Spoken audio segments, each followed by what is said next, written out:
10 years ago today, Ohio's Lima company, deployed to Iraq, lost 14 men in a single explosion. Lima company would be gone only 7 months, but 23 of them would never come home. 22 Marines and a Navy corpsman were killed in action as part of Operation Freedom.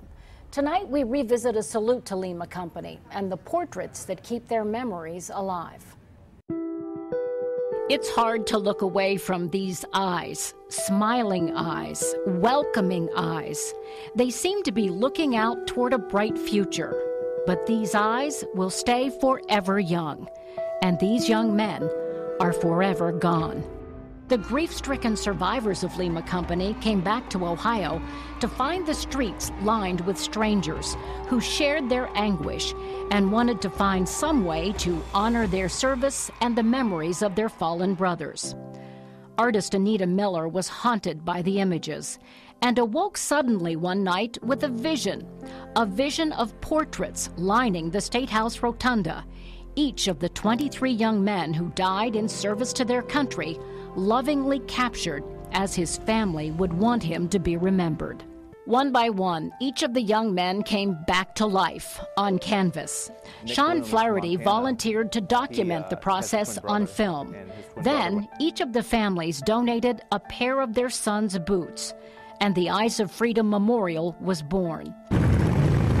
We were in the nation's capital during the Memorial Day bikers rally known as Rolling Thunder when the Eyes of Freedom made its Washington, D.C. debut. This stands for much more than the faces you see here. This truly travels for anybody that's ever served then, now, and tomorrow.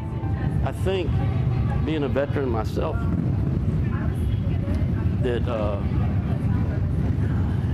it displays what most people don't understand about our freedom. The price of our freedom isn't free. I was fortunate enough to survive the May 11th roadside bomb, that IED blast.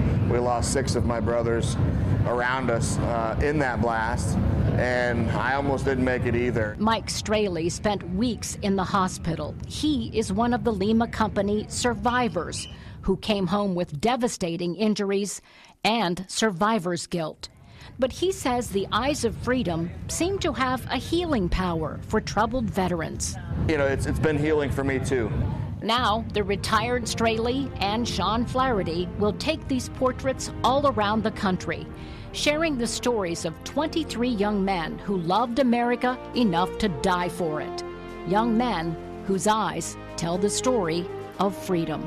It's an honor for me to be in this position. I hope to be in it for a very long time, and there's a lot more people that have to see this. Now, this story was part of a much longer tribute to Lima company that was part of our Red, White, and Boom celebration, and you can find the full story at NBC4i.com. Just search Lima company.